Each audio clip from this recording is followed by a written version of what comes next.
Shalom Yashala, Shabbat Shalom, Shabbat Shalom, Shabbat Shalom. This is the seventh day Aliyah of Parashah Toldot, Toldot, the generations from Genesis chapter 28, verse 5 through 8, dealing with the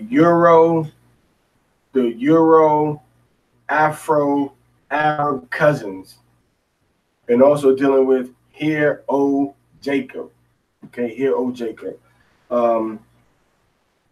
Our God that we serve is the God of the Bible from Genesis to Revelation, whose name is Yahweh, the God of Abraham, the God of Isaac, the God of Jacob. Okay. Aliyah Yaakov, Aliyah Abraham, Aliyah Yitzchak, Aliyah Yaakov. And his son that he sent to die for our sins is a black man whose name is Yahweh Shai HaMashiach in the Hebrew, and in the English, people call him Jesus Christ. But his proper name in the Hebrew is Yahweh Shai HaMashiach. Okay, Yahweh Shai HaMashiach is the name of the Son of the Most High God. So as we've been doing, continuing on, we've been going over these Torah portions every day, going over different sections of the Torah. So I want to remind you that the next new moon is going to be on December 6th. That's the next new moon, December 6th. And I also want to remind you that Passover is going to be on April 18th. So remember those dates, April 18th for the Passover and December 6th for the new moon, which are holy days, holy days, holy days. All right. So now what we're going to do today, we're going to go into the Torah. And then we have 5, 6, 7, 8, 9. We have 5 verses to read today. So in those 5 verses, we're going to just read them in English. And then guess what we're going to do after that? We're going to read them in the Ibadiyah. Now the pronunciation we're going to use is not going to be with the Nikud. Sorry. We're going to use the Paleo pronunciation. And then after we do that reading, we're going to go into the Madrash, which is the Midrash. Okay. So first, now in English, now remember, when I'm reading, sometimes now I might go to the King James Bible, and I might use the interlinear Chumash. All right. But for this particular reading, I'm going to be using the Stone Edition Chumash. All right. Which once again, I like to use these interlinear, and I like to use these two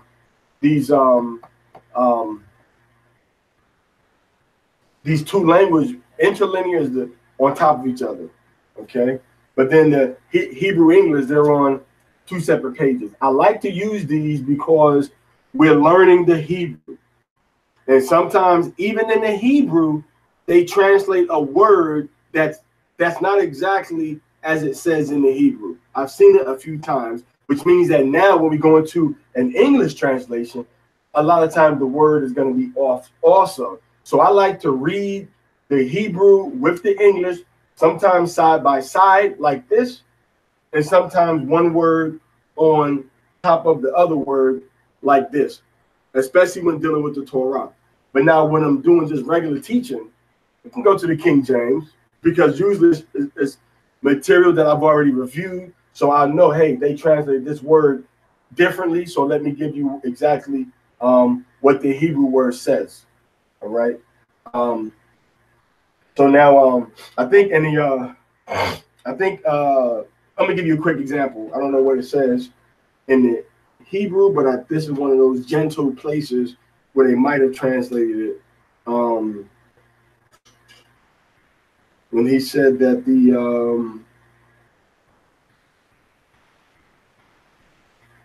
let me see, let's go.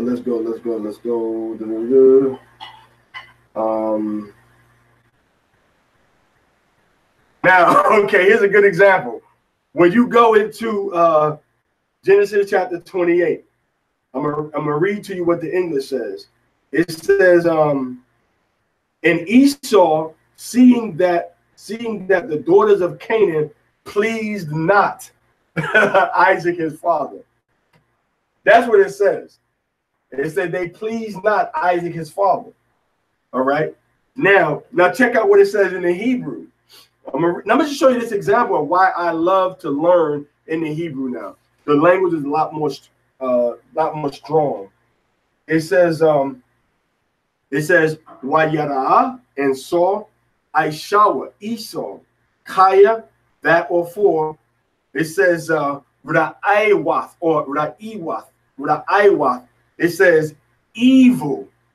Then it says Banwath, the daughters, Canaan, daughters of Canaan, Ba'iyanya, in the eyes of Yatzakak, Isaac, Abayawa, his father. So in the Hebrew, it says that Esau saw that the daughters of Canaan were evil in the eyes of Isaac, his father.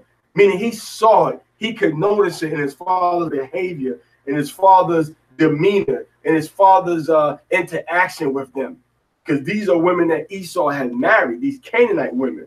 So that's why I say the Euro, Afro, Arab cousins. Because Esau had women with Ishmael's children and with the women, the Hamite women of the ethnic Africans.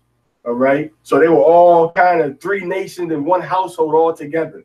Three nations. But all of my Hebrews, though.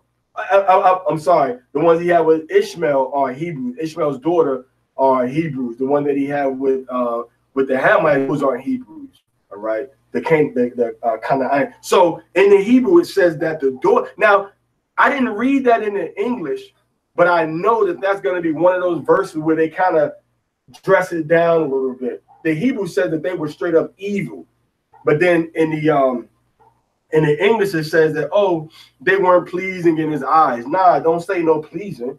It says that they was evil in his eyes, meaning he looked at these women and thought that they were evil, that there was nothing righteous, nothing good, and nothing that he really saw that was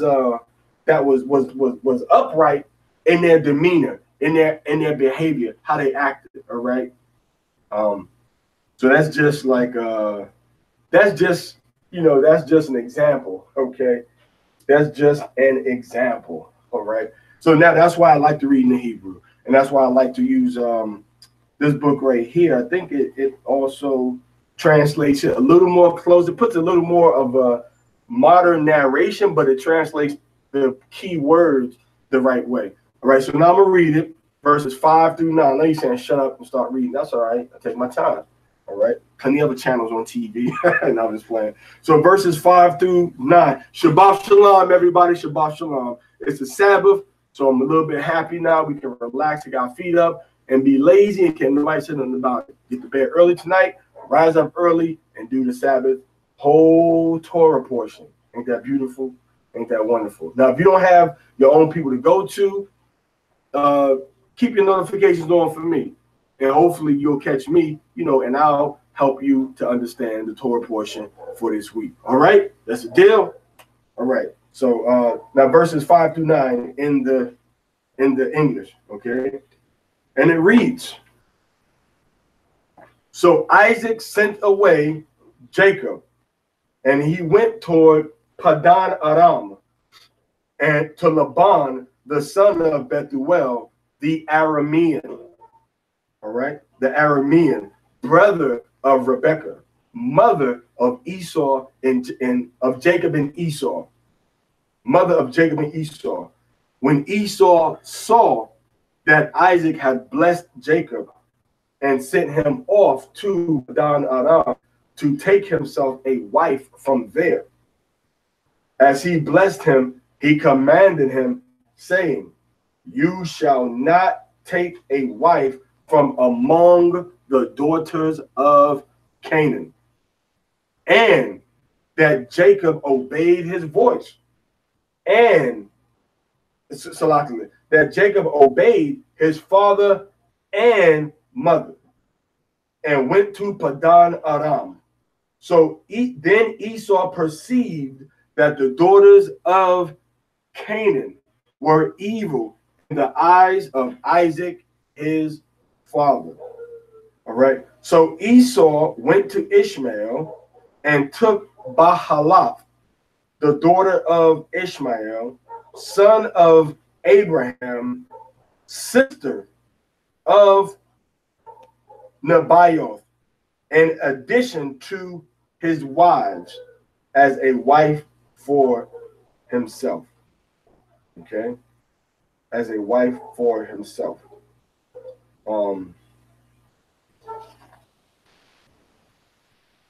All right, so now what we're going to do is take the same passages, verse 5 through 9, and we're going to read them in the Hebrew now.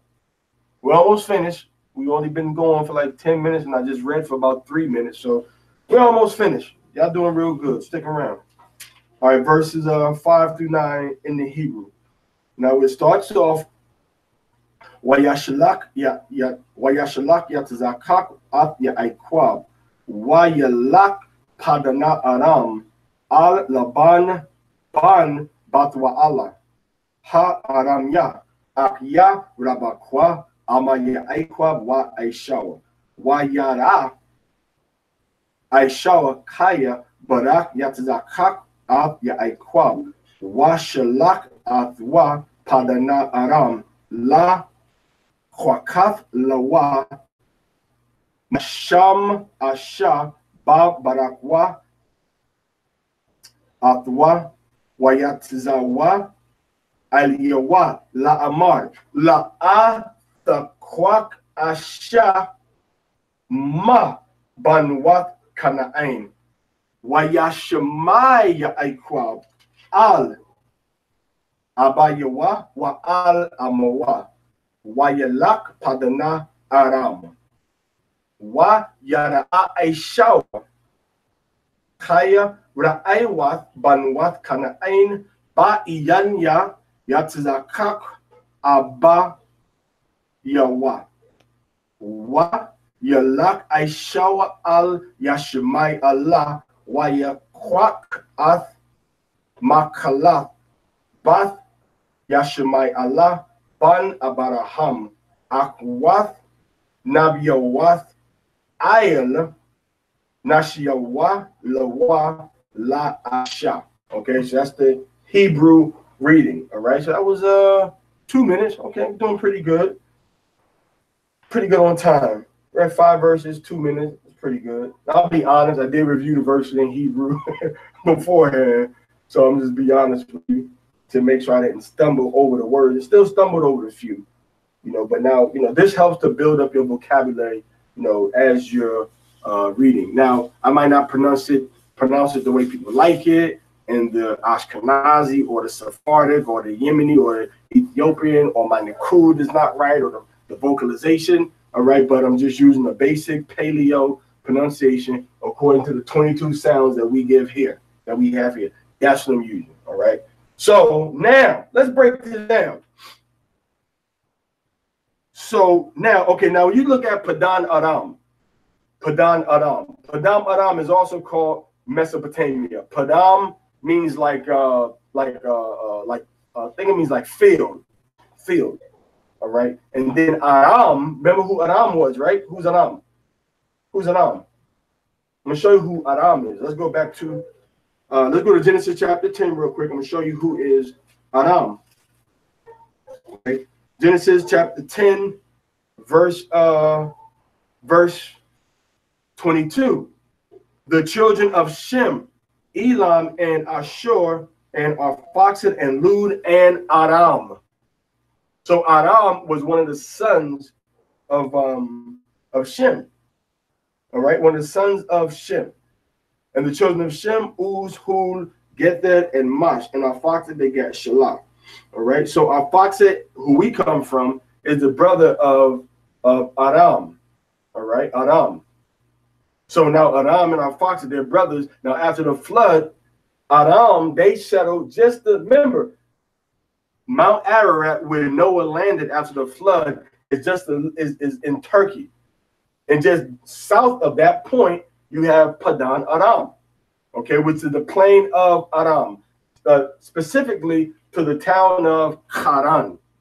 Now, if you go to, if you Google and you look on any type of archaeological site, you can go actually to Google Maps and type in Harran. Haran is the name of that place today. Still there.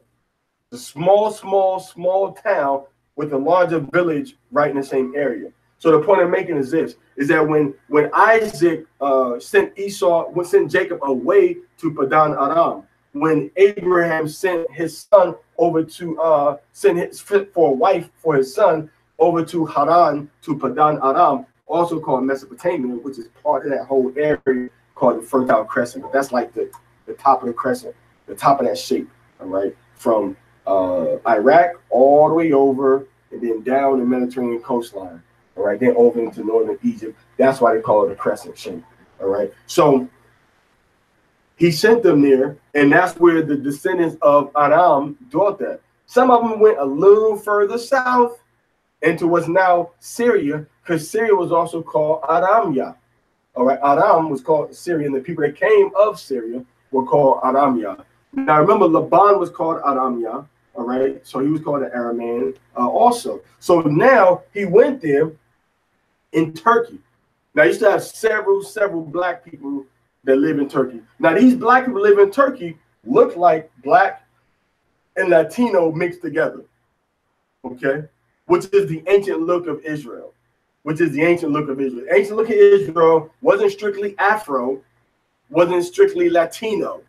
It was like a mixture of all these different traits and characteristics: thin hair, nappy hair, straight hair, long hair, different nose characteristics. That's the potency of Adam's spirit that came down through the line of the King of Kings to Jacob. And Jacob passed that to all of his 12 sons that he had with 4 wives. Now, everybody forgets that the 12 tribes of Israel got 4 different mothers, and some of these mothers have 2 children that look different. Like the Benjamites in Jamaica look different than the tribe of Ephraim and the tribe of Manasseh, but there's so-called what you would call like a Negroid type of look within those tribes also. Because why? Joseph's wife was an Egyptian, so-called African woman. And then she had Ephraim and Manasseh, all right? So now Jacob also had from Rebekah, all right? Jacob had from his wife Rachel, she had Benjamin. Now, Benjamin would be considered to be so-called Negro, but they are close genetic, if you want to use that word, they're close brothers to the people in Puerto Rico and Cuba. That's how the tribes work. So you can't really get caught up in this whole looking at the gene and then looking at how the person looks or their complexion or these people came. No, the prophecies fit the people. Those are the Israelites. Okay, that's it. You don't got to like it, but that's how it is, man. You ain't got to like it. But that's how it is. So he went to get a wife. Okay, so in verse 5, he sent Jacob away toward Padan Aram, all right, to Laban. Now remember, why is this whole thing is jumping off in the first place? Because Jacob tricked Esau for the blessing. And Esau said he's going to murder Jacob. So Jacob's mom said, yo, you got to break camp because your brother, when your pops is out, when he died, is on site for you, son.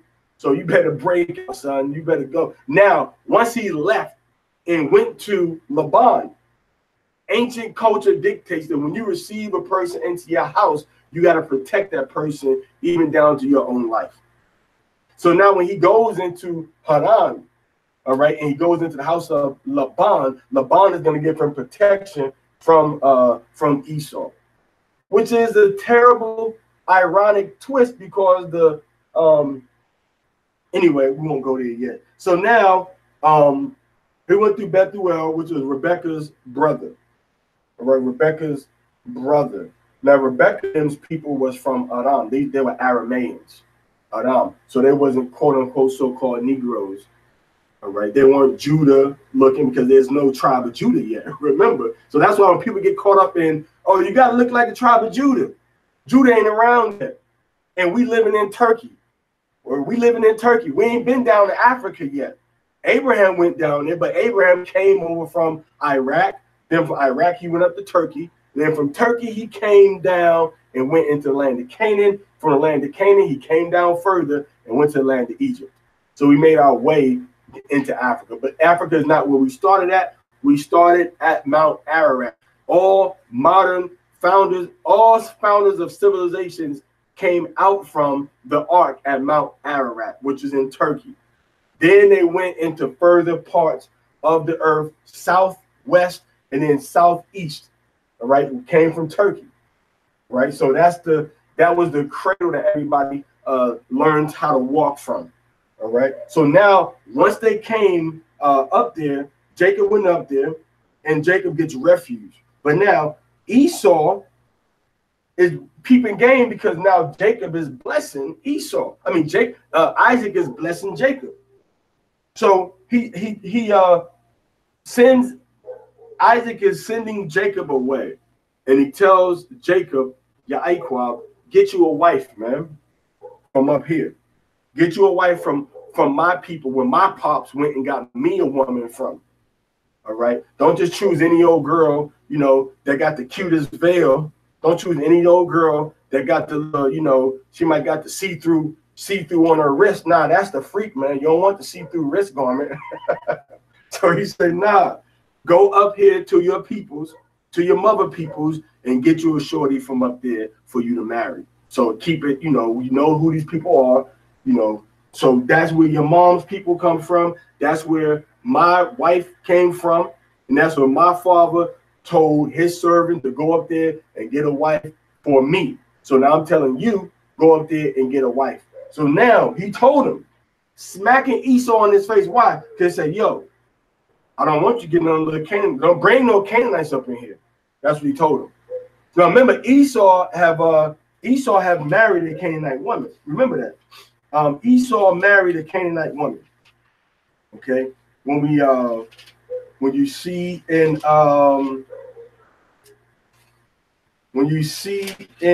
Esau married the Canaanite woman, when you go into believe it's Genesis Bereshit Bara'ashath, Genesis chapter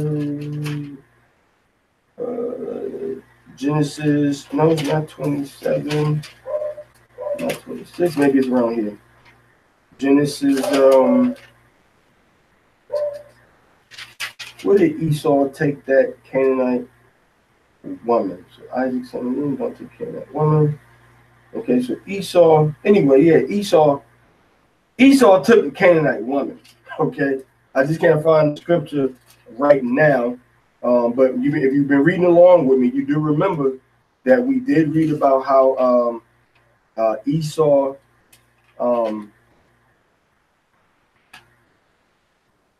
took the Canaanite woman, all right, and now he told him, yo, don't take no Canaanite woman. He told Jacob, don't take the Canaanite woman, man. And then Jacob said, you know what? I'm not going to take no Canaanite woman.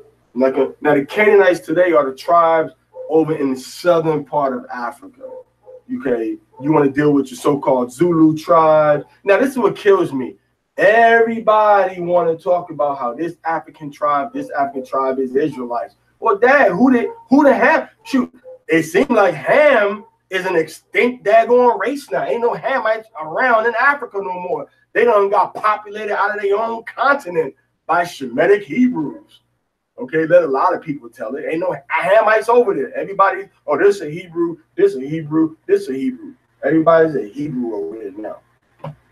My word, all right? So they won't call everybody a Hebrew over there, but the people in Southern Africa, Lesotho, South Africa, those are that's where you find a lot of your Canaanites over there, where they were oppressed over there as servants, but wasn't straight up slaves. Okay, they weren't straight up slaves. Okay.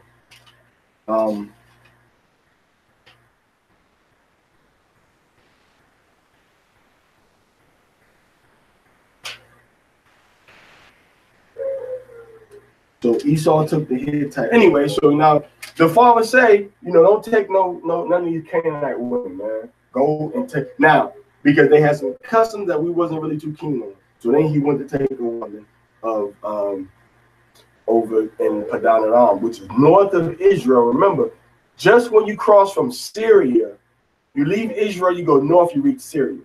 And then you go into Syria, you're going to find Turkey's border going long ways. You cross the border into Turkey, about 10 kilometers, a few miles in, you're going to reach into Haran, which is the ancient homeland of our mother Rebecca's people, the ancient homeland of our father Laban, and the ancient homeland of our mothers Rachel and Leah. Okay, so that's who we come from. Now Jacob's father, he came into Israel much later, went into Africa much later. When we became a nation from primarily Shemitic women. Shemitic women, okay? Rebecca was Shemitic, okay? And Sarah was Shemitic. Rachel and Leah were Shemitic. These were Shemitic women. Right now, Bilhah and Zilpah, they never say what their nationality was, so we can't even guess with that, right? So the point is that we became a nation, but Israel, okay, Israel was dealing with Hebrew people, but all these Hebrews were Shemitic, and there was not one Hebrew look. And that's what I tell people now, like, you can't say everybody looked Negro. Everybody had a very tight curly hair. You can't say that. That's not historically accurate, because we were in Africa for so long, we got a tunnel vision, like everybody who don't look like us can't be an Israelite. When actually it was like we went into Africa, and then the Africans, some of them looked like us, some of them didn't look like us. So we were taken out of our native environment, all right, from around Iraq to the Mediterranean Sea, the Great Sea. From Iraq to the Great Sea, that was our native habitat. That area, the Middle East area, as they call it, that was our habitat. All right. Now, when you look at Israel, that's where all three continents kind of come together. You got Africa down there, then you got Asia going to the east, then you got Europe going to the north, and then Turkey is another basket where all them civilizations came out from. All right. So anyway, getting to the point, so we have different looks as a nation of people. All right. So Esau, when Esau saw that the daughters of Canaan were evil in the eyes of his father, meaning Isaac did not want his children. Don't you bring none of the little Canaanites in this house, boy. Don't you bring none of the little Canaanites in this house. So he didn't bring the little Canaanites in the house. He sent Jacob away to go get a wife from someplace else. So then what Ishmael did, Ishmael said, I'm going to take Machlah to be my wife, which was the daughter of Yashmai Allah, the daughter of Ishmael. All right. In addition to the wives, in addition to his wives, as a wife for himself. All right. So now we see that that Esau had more. Esau had more than one wife. All right. And now as it stands, once we see about Jacob, Jacob's going to have 2 wives, and then he's going to give 4 more wives as a result of the 2, the handmaids, and have babies by them. All right. Now there's no special word in the Hebrew for polygyny. It was just a fact of society. No special word for it. It just says another wife, akar asha, which means another wife. He took him another wife. All right. So there's no special word for it. So it wasn't something even worth creating some type of category for. There's a special word for concubine, which is payal lagash, but there's no special word for polygyny, for a man having more than one wife. So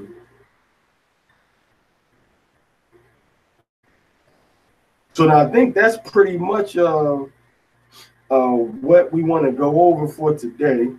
Let me do a quick search with Esau. Um,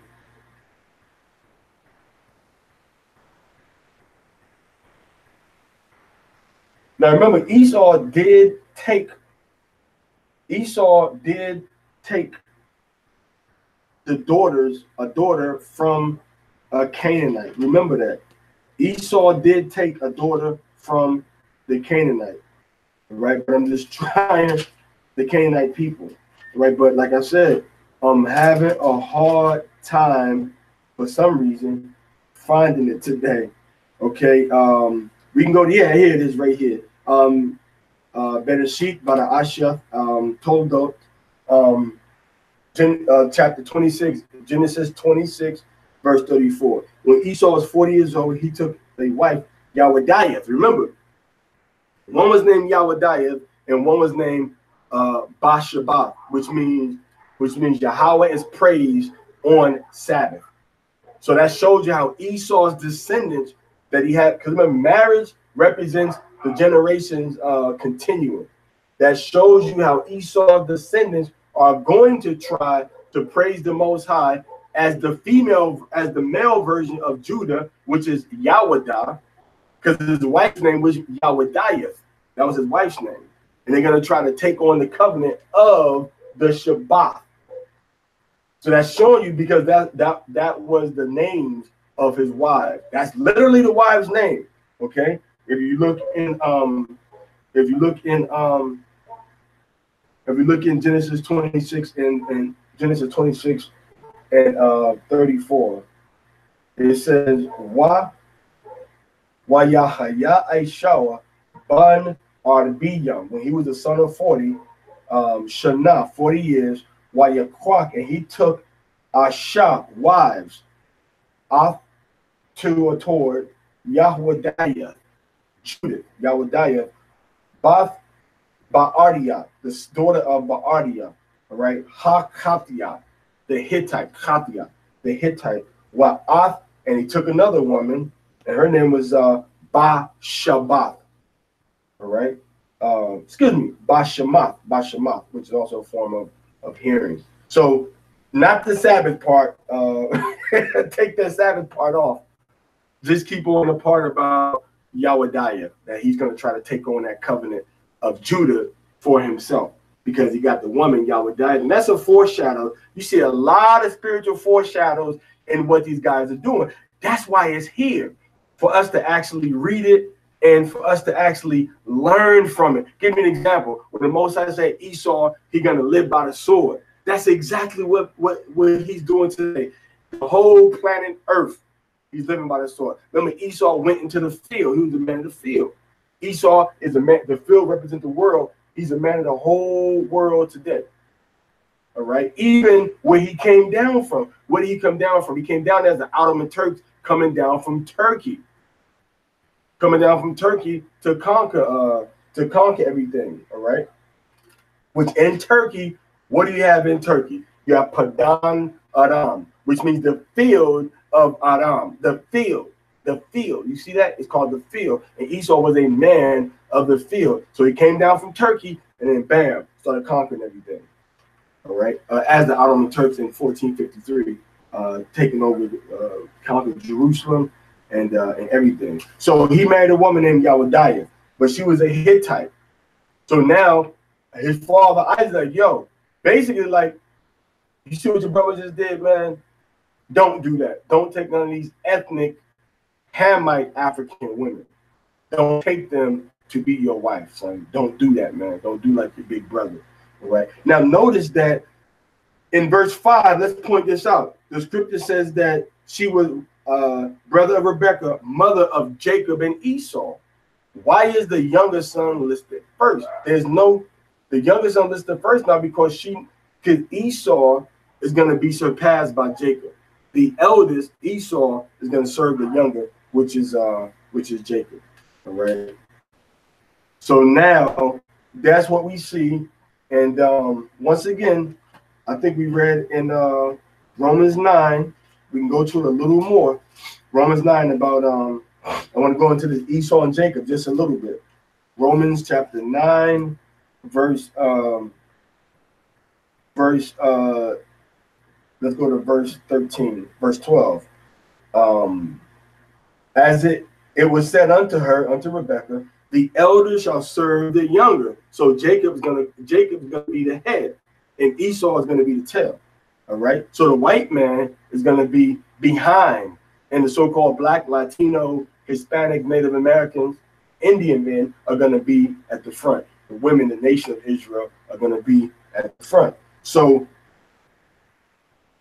as it is written, Jacob have I loved, but Esau have I hated. So the Most High said he hated Esau and he loved Jacob. Okay, now he said that back in Malachi chapter 1. All right, so that's the fact of life. The Most High Yahweh said he hated Esau and he loved the children of Israel, Jacob, and the children of Esau said he hated, which are the descendants of Esau in Europe today, so-called Europeans today, so-called white man across the planet Earth is the children of Esau. The Most High said, I hated Esau. All right. So now, that's it about Jacob and Esau. Don't mess with them little Hamite women, the Hamite Africans. Don't mess with them. If you brothers, well, a lot of you brothers going to Africa, want to do X, Y, and Z, think it's cool to mess with them Hamite women, Gentile women in general. No. If you deal with a woman over in Africa, make sure that her lineage goes back to a tribe that has migration stories and stating that we are Israel, period. That the elders of the village, that the people that live there have practicing culture, have a oral history, all right, have some sort of evidences and prophecies that they fulfill as the children of Israel in whatever tribe that they are clinging onto or calling themselves. Okay, not that somebody say, yeah, I'm an Israelite from so and so. Okay, yeah, I'll marry you. Okay, I'm Tigrinya. I'm Tigrinya. Okay, that's not Israelites. Now some of you gonna say, well, they converted so we can marry. Hey, 10-foot pole, whatever. All right. All right, so now it says that don't take a wife from daughters of Canaan. So we already seen that, we read that. So the point, the moral of the story is, number one, Isaac is still blessing his son. He didn't hold a grudge against his son. He forgave him, and he gave him another blessing on top of that when he forgave him for deceiving him. All right, so then they still sent him away and said, hey, go with your wife from up here.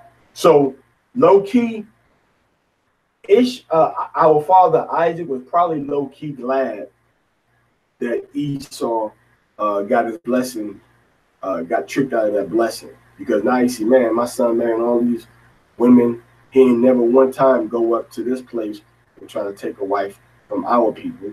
He taking a wife from the Ishmaelites. He taking a wife from the Israelites. He taking a wife from the ethnic Hamite Africans. Why he don't want to go to Padan Aram and take a wife? Okay, so now what happened was that when he said, "Oh, he don't like these women," okay, I'm gonna take a wife from these other people. I'm not gonna do something that my father don't want me to do. So it's only until he was dealing with Jacob that then he said, "Okay, well now I'm gonna deal with these other women since my father don't want Jacob to deal with them." And that's why everywhere we go, here comes a so-called white man, after us, trying to redo what we just did. All right, so he obeyed his father, obeyed his mother, and went up there and got a wife. And then Esau married into Ishmael's family. All right. Now remember, Ishmael is a brown-skinned man. His father is a Hebrew and his mother is a Hamite African. So he's a brown-skinned man. But when Esau, remember, Esau, the scripture says the two manner of people shall be separated, and it said two manner of people are in your womb. So Esau and Jacob was supposed to be two totally different kinds of people. Two totally different kinds of people, right? Two nations are in your womb, all right? So it says Wa Shanaya La'amyan Ma'ayaka Da Paradwa Wa La'am, Mala'am. Okay. Ya'amatza, Warab, Ya'aikwad, Ya'tza, Tza'aya. All right. So two different people, two nations. It says two people. Actually, it says two aim. Um, two different kinds of people. Waya Amari Yahawa Laha Shanya Gayayim. Okay. Two different Goyim, two separate nations. Okay, Washana La Amyam. All right. And two manner of people. All right. So two whole different reigns, two regimes, two different nationalities. All right. And it says that they shall be separated. Okay, they should be separated. Okay. So they said they're gonna be separated from each other, and they are two nations. So two nations that are gonna be separate. Okay. So now when Esau marries into these brown-skinned people's families, that still that vibration of being red, that vibration of establishing the nation is still on his women. So Esau's genes just totally override any type of melanin for their descendants. Esau's genes is just albinism. But it's a different form of albinism because it's a form of a clean leprosy type of albinism that we see in Leviticus 13, specifically verse 13. So Esau's descendants keep coming out the same way. And then later on, Gehazi's descendants are the ones that get has a leprosy. Then he has a high form of leprosy, high form of the albinism with no color, the eyes and the hair. So a lot of these people that look that way are coming from the bloodline of Gehazi too, which was a Syrian, which the Syrians, of course, were the Hebrews. So Esau's wasn't brown skinned. His wives were brown skinned, and then his sons were not brown skinned. Okay, his sons were had red skin like their father, because their job is to create what? What is Esau? Red. So he has to become the father of what? The red nation. How you gonna call a people a red nation when everybody in the nation ain't red? You see that? So see how the Most High's mind is, the whole nation got to be red. And that's why when you go into the book of Revelation and you look at Revelation chapter 12, it says what? It says, and there appeared another wonder in heaven, and behold, a great red dragon. So it's a red dragon. The red dragon mean what? Mean it's an Edomite dragon. So you can't have a nation of Edomite people belonging to this red nation, and then they're not readily, without them being readily identified for the most part as a red skin or lighter or different complexion people than everybody else. It just doesn't work. That's like having people that you call black people, but everybody's white. That's like having people that you call white people, but everybody's brown. That's like having somebody you call a yellow, but everybody looks white. White and yellow ain't the same color. That's like having a burgundy race, but everybody's teal. So if you got a white nation, if you got a red nation, that shows you that the genetics, that the offsprings of them people are gonna have to become white, red, long enough for the whole nation. Red enough for the whole nation to become what? To become red. Now, this is the kicker. Me and my whiz was looking yesterday at just some families online about people that have black and white or Esau and Jacob genealogies or in their family tree. And we saw how it was two men. They were both two men, they were both white. And they had wives. Now, both of the wives were two men that was white, then they had wives. Now, these wives with these two white men, all right, the brown women, and then two white men. Now, each couple had two sets of twins, had a set of twins. Now, one twin was pink. red, and another twin was black, which is brown, on both sides. On both sides. So imagine now that keep happening. So that recessive gene, the Most High pushed it to the front, and it became dominant in both of them marriages. All right. So 50% odds, the twins came out brown, and then one twin came out pink like the father, and one came out brown like the mother. All right. So that means that child body totally rejected any type of melanin from the mother and said, no, I'm gonna be a straight up Edomite, red like my pappy Esau. And the baby came out red like they pappy Esau. So don't tell me that you a black man that get with a white man and get with a black woman, or brown skinned woman like an Arab Ishmaelite woman, or a Hamite ethnic Hamite African woman is always going to have brown babies, because it's been proven, and you can look it up for yourself, that white men and brown skinned women can produce what? Pale babies.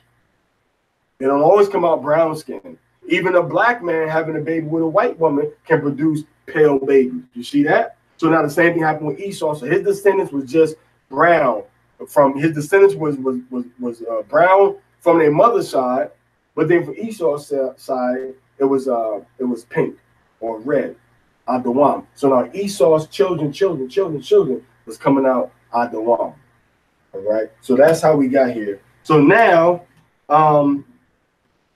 that is about that's about it, y'all. You know, I thought this was gonna be quick, but when you talk about Esau and Jacob, you know, you gotta explain things to people. Now, for a good overview, who's gonna take over the land of Israel and say that the mountains are theirs and try to copy us? All right. So now the Bible in the book, read the book of Ezekiel, chapter 35 and 36, and ask the Most High through the power of Yahweh Bashem Yahweh Shai to send the hope and to teach you as you read in those chapters, Ezekiel 35 and Ezekiel chapter 36 shows you about the red nation taking over the land of Israel. Right. So check those chapters out, and then you can also check out Jeremiah. You can check out Jeremiah. I believe it's going to be Jeremiah chapter 49 and Jeremiah chapter 51. All right, where it talks about Edom. Actually, like you can go to Jeremiah 49, verse 17 through 21, and then you can go to Jeremiah chapter 51, and you can start from verse 7 all the way down. Now, and then you can go to Jeremiah chapter 50, and you can start from verse 40 and take 40 all the way down to 46. Now, I would hate to turn this into a lesson about Esau and the Edomites. There was a lesson about Esau and Jacob, and about how Jacob left from his father to go to Padan Aram, which is in southern Turkey, to find a wife. And now Esau stayed there, and when he seen that his father wasn't liking how he was getting down with some Hamite African women. Now I always say Hamite African because Africa is a place, and we made it into a race. Africa is a place that we made into a race. So you have people in that place that are Shemitic, which was us, and that are African Hamites, which are the natives of that land. All right, so we are, you could call us Shemitic Africans because we're in that land, right? Just like if you go, you got brothers I got a brother living in Scotland, we say he's Scottish, all right? But the original people of Scotland were black, so maybe that's not really a good example, okay? But we got brothers that's in Iraq, they're Iraqi, all right? The Israelite Iraqi, we got brothers living in India. They're not from India historically, but they were brought to India, and they've been in India for hundreds of years, over 1,000 years in some cases, from the Arab slave trade in the 700s. All right, so they've been away like 1,400 years from their ancient homelands, more than 1,400 years. You see, so they call themselves Indian. and then other brothers call themselves Iraqi. So we were in Africa as an ethnic group that migrated onto that continent. You have the land of Ham, which is different than Africa. Africa is just the name of that place. It's not the name of a people that's there. In a general sense, it's a generic term. All right. So anyway, he said, don't take the women from the Hittites. All right, from the Hittite, which is, once again, these are tribes that are in Southern Africa today. So don't take no Southern African woman. All right. And he told Jacob to go up to Padan Aram and get a wife from your people. Get a wife from the families that you come from. Now, later when we became the 12 tribes of Israel, Yasharallah, we took wives from among our 12 tribes, which is the people from North, Central, South America, and the Caribbean, and then our families that we have. Now, wouldn't it be nice if you could actually go to Turkey, find some Israelites that are still up there, and do like Jacob did and go get a wife from up there, or do like Abraham did and get a wife from up there? Yeah, if you got a son, the son ain't married yet, send your son up there, or go up there and find a wife, for your son. That's why our people were, or you can go to Iraq. We got brothers and sisters that have been over in Iraq for 1,400 years. Go get a wife from them. You got brothers that's been in India, for 700 years, for 1,000 years in some cases. You get to go get a wife from them too. Because the people that were outside, that were in the east of in Asia, outside of Africa, the people that are in Iraq, Iran, Pakistan, India, they have a whole different culture. They have more of an Eastern ethnic Hebrew type of culture, because the Hindus, they are Hebrews. Remember, or Shemitic, I should say. They are Shemitic because they come from Shem. That Shem's first son is Elam, which is the father of the Hindus today over in India. So they do have, Shemitic ways about them. When I went over there and I walked among them, I saw them, looked at their businesses, their culture, how they do how they treat their husbands, how they treat their daughters and sons, how they treat their fathers, how they travel, how they do business, all right, how they entertain. I observe all of that, taking mental notes. And these people are surely a Shemitic people with a very old culture, one of the oldest cultures, continuously operating, and they have a very conquering culture also. All right, with each of the different states in India have their different language, so it's a very diverse culture. But these are Gentiles, but they're from a Shemitic father. Shem is their father. All right. So when you go to an Israelite woman over there, it's an Israelite woman, or you go to an Israelite man over there, his mindset is more in the mindset. Her mindset is more like our ancient forefathers, because they haven't been as diluted and polluted like we've been from the so-called white man being over us for so long. They had other Gentiles over them who have more of a sense of culture and weren't just culture vultures. All right. They had more of a sense of culture and history and Shemitic roots. All right. So it's a whole different vibration. So it'd be nice if we all would start to just bring all the tribes together from all the four corners of the earth. All right. So that's the Torah portion for today. Anybody got any questions, or anybody got any questions out there?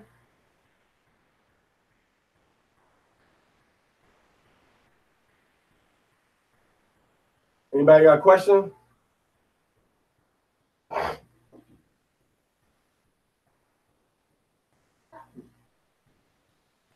Who has a question? You have a question? All right. What's your question?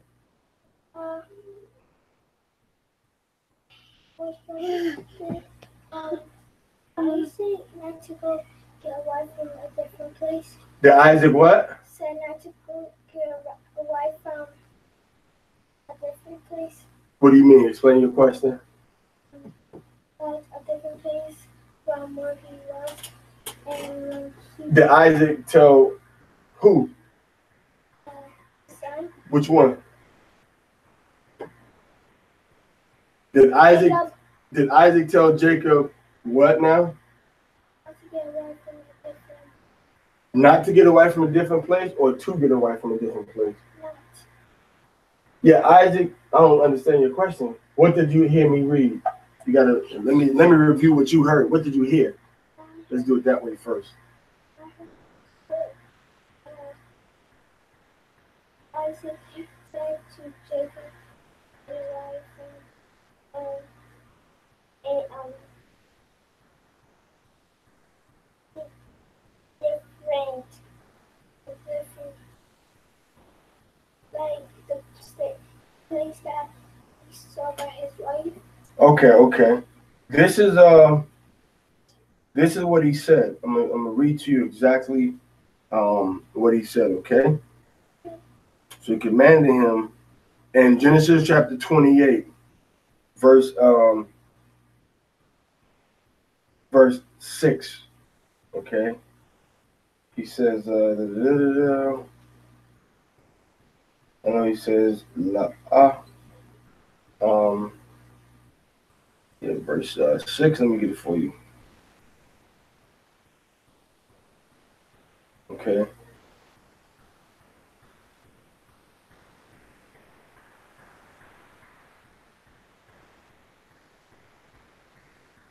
So he says la, which is no. He says the quack, which is take, right? Or shall take. Okay. No shall take. So you shall not take asha, which means a woman, right? A woman. Then he says ma, which means from amongst or from or of ma. Then he says banwat. Banwat is another way to say daughters.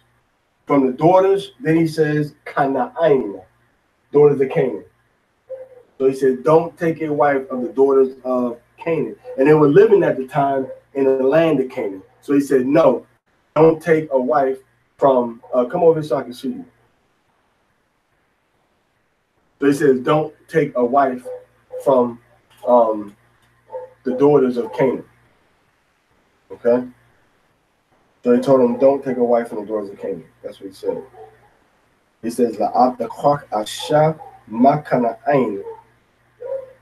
Makana'ain. No, ma banwath kana'ain. All right, so don't take a woman of the daughters of Canaan. Don't take no Canaanite woman, period. Don't do it. Don't do it, son. Okay? Any other questions?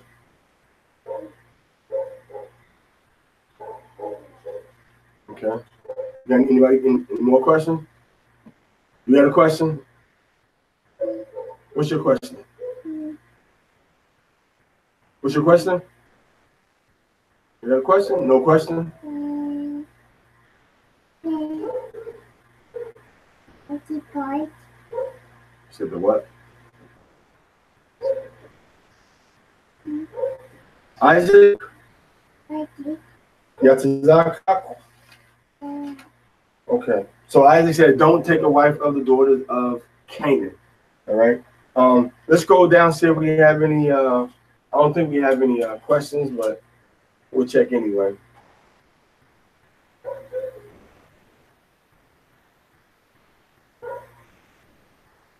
Or Shalom, Ikram, or Ikram.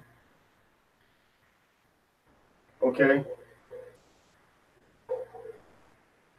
Okay, Pradeep CD, go down again. Anybody got any questions on here? What did the brother say? Again, thanks for the lessons, King. Very well broken down. All praise to Yahweh with the water. No problem, man. All praise to Yahweh. Hallelujah. All right. That's why I tell people, man, like, in this Torah, man, like, you gonna get the whole story from the beginning in the Torah. So if you don't go through the Torah, man, you know, and that's the only reason when you look at the whole Bible, that's why we can break it down now, because we read the Torah first, and then we go reread Ezekiel, Obadiah, we read Psalms. Happy shall he be that taketh and dasheth thy little ones against the stones. You see? So, you know, nation of Esau said we're going to be happy when we dash their children's heads, their babies against the rocks. But we ain't get to that point yet. We're going to get to that point later once we go into the book of Deuteronomy and we see what Amalek does to us. And then in the fall of Babylon, then we read it in Psalms chapter 137 about how Esau was going to take over, was going to push us and help Babylon destroy us. And then the Most High say, y'all gonna have to get them now. But we got to look at everything got to be based on the Torah first. The Torah first. We got to base everything on the Torah first, above all things. All right. All right. So leave those ethnic Hamite African women alone. Period. Get you a daughter from amongst your own people. Now you can get a woman from another tribe, all right, but not from getting supposed to get a woman from a different nation. Okay. Definitely not the Canaanites, all right, which are the Southern African women today. So then he said, well, okay, I'm gonna give me an Arab woman. So then he took the Ishmaelite woman, which remember now, these nations, Ishmael and Esau, our relationship got, it changed over the years. That's why when you go into the book of Psalms chapter 83, it says that these nations are the enemies of the Most High. For lo, thine enemies have made atonement against thee, and they that hate thee have lifted up the head. They said, come and let us cut them off from being a nation, that the name of Israel may be no more in remembrance. All right. So the Most High lists Ishmael and he lists Esau as the nations that are his enemies. All right, that are his enemies. That's Psalms 83. And then when we jump forward, all right, into Psalm 137. All right, we go 54 books forward and 54 chapters forward into Psalms 137. Now we see that what the children of Esau did, what the Edomites did against the children of Israel. And then when we go into Psalm 149, then we see that we're going to put them and bind them with chains and fetters. And we're going to execute upon them the punishment written with the word of the Most High in one hand and a sword in the other hand. So we're going to take the sword out of the hand of Esau. Now Isaac put Esau's sword in his hand. So we can't take it out until Yahweh says so. And that's where we go into the book of 2nd Ezra chapter 6, verse 8 and 9. When Esau and Jacob, when Isaac was born unto them, and then unto Isaac was born Esau and Jacob. So you had Isaac, Abraham, and then you had Isaac. Then it says that Jacob's hand held first the hill of Esau, for Esau is the end of the world, and Jacob is the beginning of it that followed. So we're going to take the sword out of Esau's hand, according to the prophecy, according to the time that when Yahweh, by Hashem Yahweh Shai, Hamashiach, when he said so. Not in our own angry, we mad, you killing people, you murdering people. Oh, we can't do nothing against you now. Or we're going to fight, we're going to protest, we're going to vote. Nah, none of that.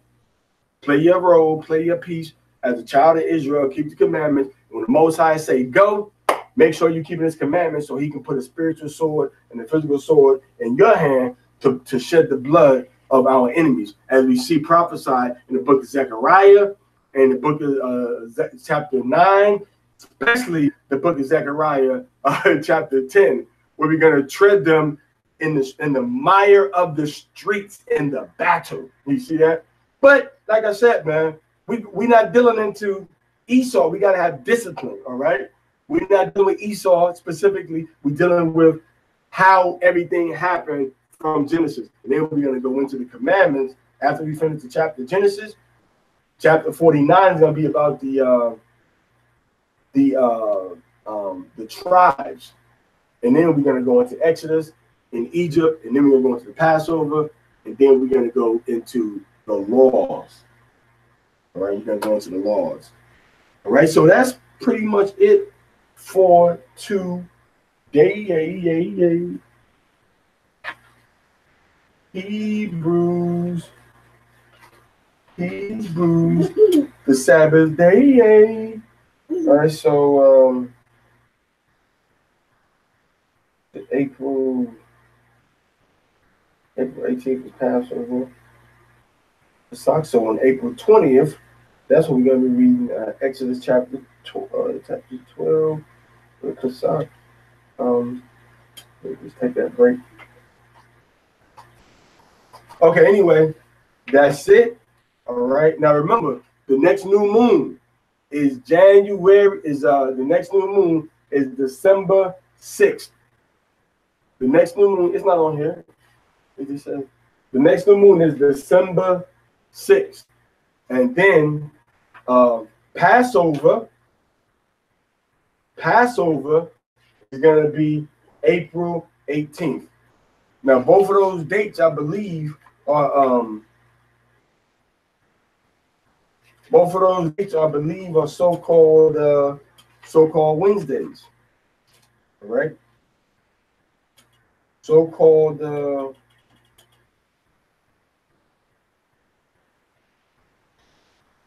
Wednesdays. I'm sorry, so-called Thursday, 5th day of the week. All right. So on the 5th day of the week, you have Passover that's gonna happen on April 18th, and then you have the new moon, the next new moon, which is gonna be the 10th month of the year, happening on the 6th of December. Now, a lot of cats talking about, oh no, it's the crescent. No, it's not the crescent moon. Don't fall for them. Don't fall for worshiping that ancient Babylonian demon of the crescent moon of Artemis, Diana. All right, Artemis, Diana, Isis, Semiramis, Nimrod's mother. Don't fall for that, man. Don't fall for worshiping them ancient demons, man. My brother's coming up with these new modern day doctrine that just fell off the back of a truck the other day and trying to change how everything's been done. All right, they want to upset the course of nature and say that. Now, I'm gonna give you just a small sample, and then I'm gonna shut up for the night. The Most High said that the day begins at night when it's dark outside. Right? When it's dark outside. That's dealing with time. So now, how are you gonna have not when it's sunrise a little bit? That ain't when the day starts. When the sun is coming up and getting brighter. That's not when the full day starts. So how is the month going to start not being black like the day, but when it's a little bit of light like sunrise? Isn't the Most High balanced and do stuff the same way? What's his way of doing it? How are you going to know what he's doing? You see? So what's the opposite? So I just leave you with that. Why are you going to begin the day? You understand? Why are you going to begin the day with darkness, but then begin the month with light? That don't make sense. When we see in Genesis chapter 1 that in the morning with the first day, second day, third day, darkness, darkness, darkness. We see everything with the darkness. Nothing began with the light. The darkness was the beginning of the day. So now how are we going to begin the month with a little bit of slither at the bottom or on the right side of the month, man? You know that sounds pagan. You must look for the crescent moon. The crescent moon is when the time will begin. And who does that? That's what Muslims do. That's what the Babylonians do. That's what the Hindus, when they worship Krishna, he got a crescent moon in his head. Paganism, man. It's idolatry. All right? It's idolatry. I got a video about it. Go to the Banya Yasha Allah YouTube page and look up the playlist for New Moon. And all the videos with all the archaeology and all the history about the idolatry and the wickedness and the paganism of beginning the month with the crescent moon is all on it. It's all historical, it's biblical, it's documented, it's facts. It's from Babylon. Babylonians did it. The Hindus did it. Everybody did it besides Israel. Because we begin our months like we begin our days in the darkness. All right, so that's it, my brothers and my sisters. Y'all have a peaceful Shabbat. And remember, the laws, commandments, and statutes, man, are what we're supposed to be following after.